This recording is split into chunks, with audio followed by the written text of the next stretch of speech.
Hello, my friends.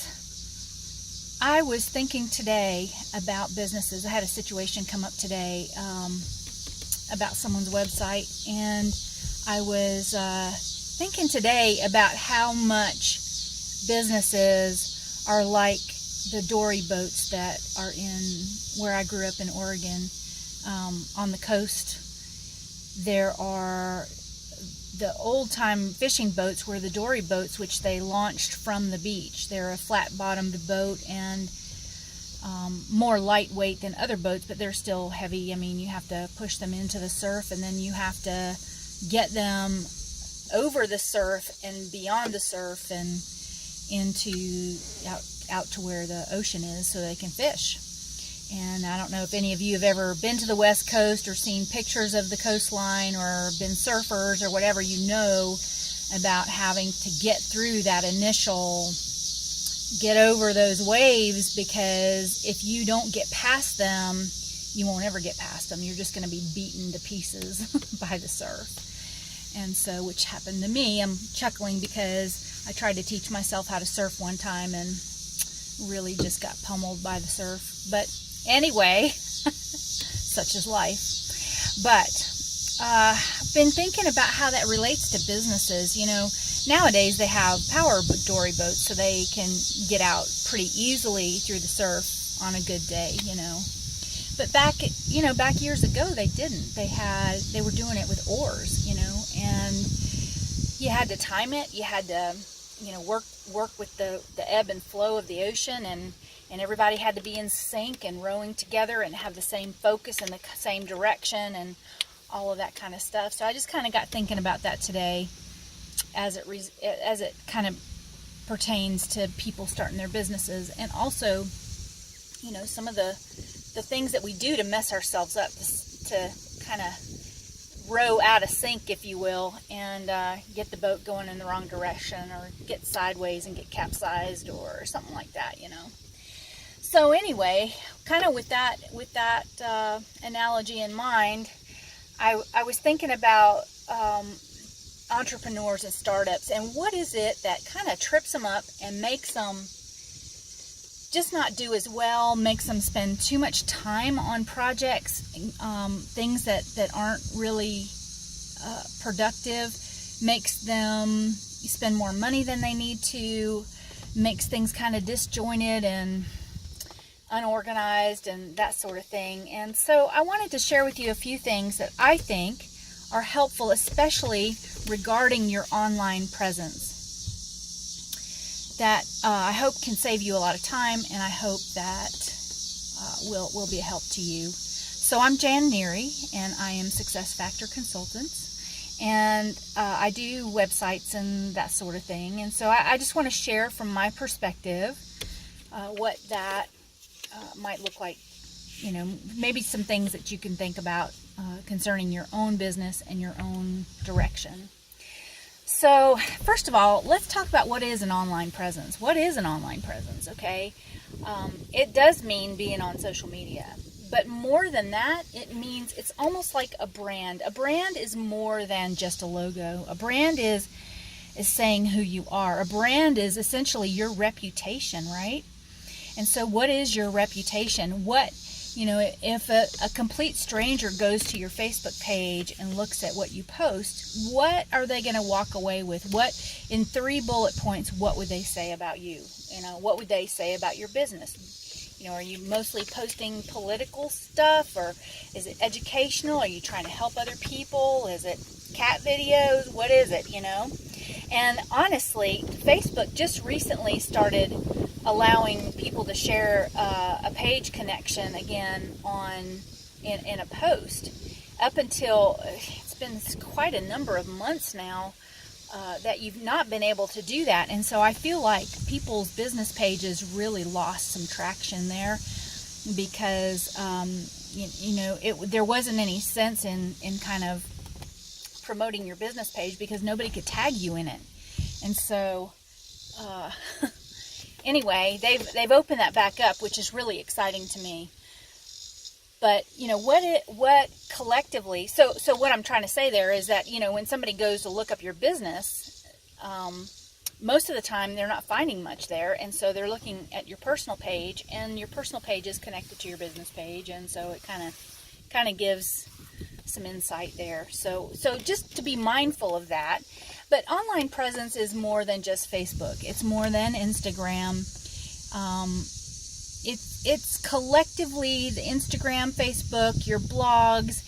And if I were to go out there and Google your business or Google your personal name, what comes up? Is it a bunch of random stuff about all kinds of related names and people that share a similar name or whatever? Or is it stuff that you've done? And so one of the ways that I've encouraged people to build their online presence is to do volunteer work. Volunteer to be speakers at organizations. Volunteer to just get yourself out there so that they're advertising, and when their organization advertises, your name comes up on the list. And so that's a great way. Participate in programs. Just put yourself out there in the community, and that's going to help you build your personal online presence, which I think is very valuable. Grant did us a huge favor in his mentorship program by adding all of the ambassadors out there connected to his organization, and I just really think that was a really stand-up thing to do, and I'm appreciative of that. You can Google yourself. If you were in that program, you can Google yourself and see that you are connected with your picture and a little bio, and that you were part of that program. So that's very cool. So anyway, let's talk about a couple of things that can really mess you up online. First of all, if you don't have an online presence, and if you have not really kind of established yourself, then you are in obscurity. And even if you have established yourself to a certain degree, you are still in obscurity, because somebody across the country probably does not know who you are. And so the biggest challenge there, as Grant makes a big point about, is coming out of obscurity. How do you get out of obscurity? Well, that is through your online presence to a large degree, and being consistent and posting every day, and writing blogs, doing videos, and putting yourself out there.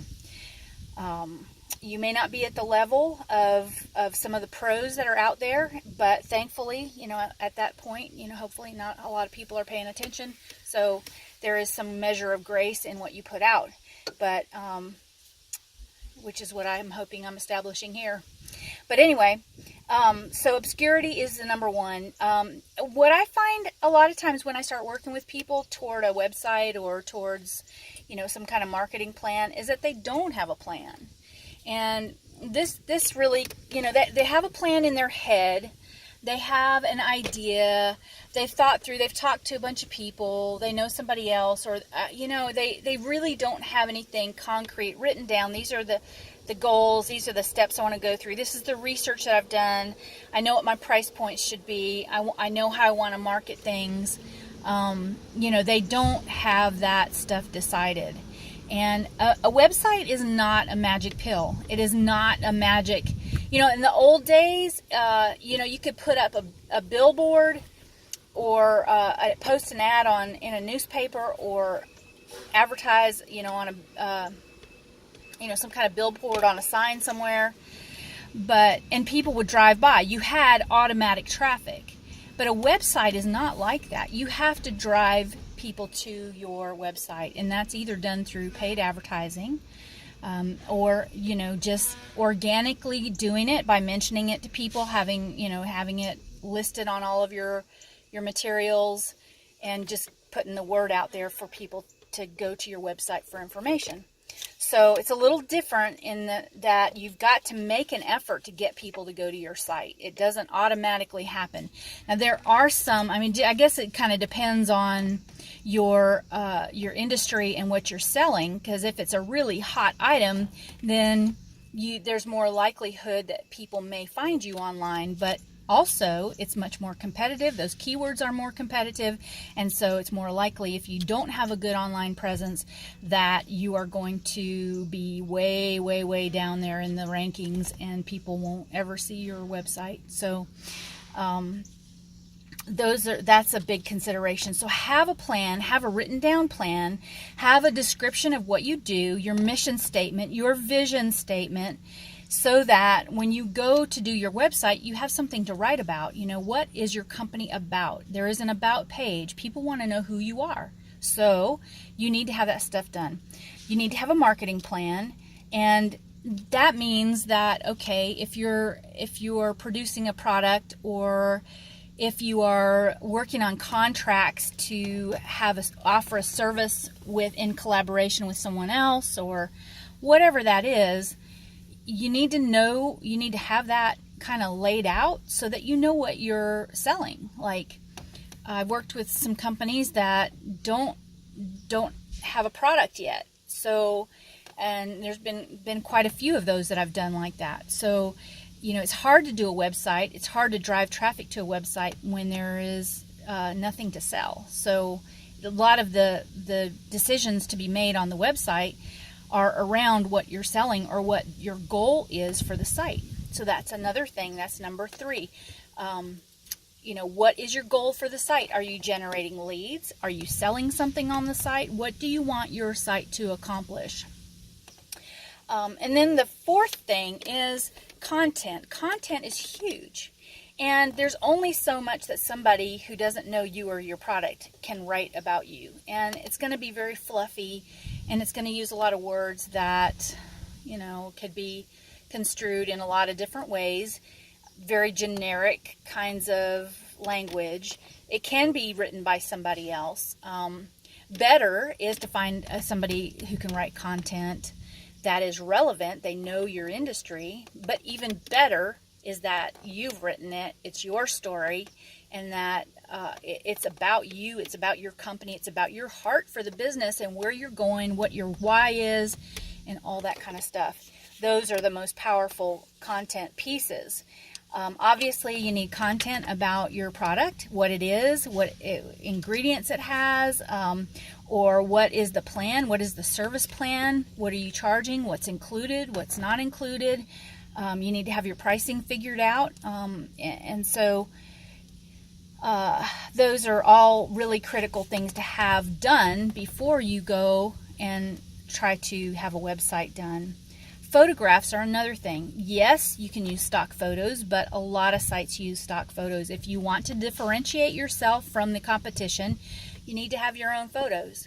So photos of you, photos of your staff, photos of your building, photos of your work. If you're construction, roofing, anything like that, you have tons of opportunities to do before and after photos, do a whole gallery. Instagram is really cool because you can just plug in the Instagram feed onto your website, and then all of those pictures automatically can upload. So those are some ideas for that.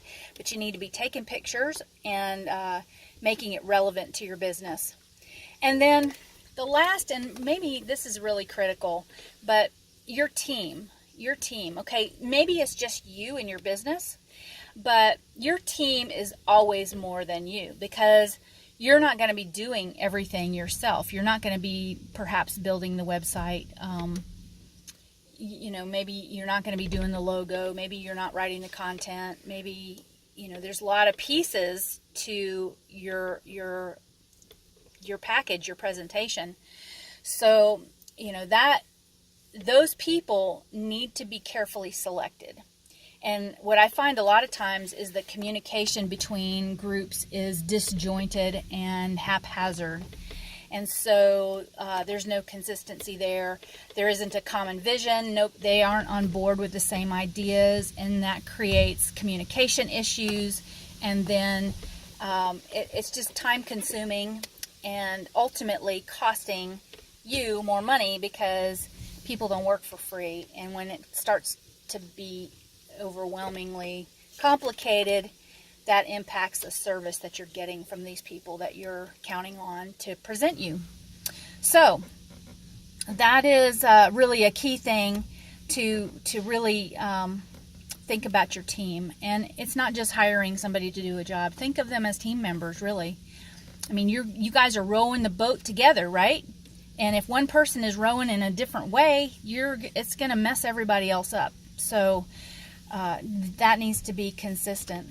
And I guess the final thing I would say is that, you know, for most people out there, I love you, but don't do your own website, okay? I do love you. And I know what you're trying to do, and I know that there are a lot of tools out there that make it really easy to put a website out there.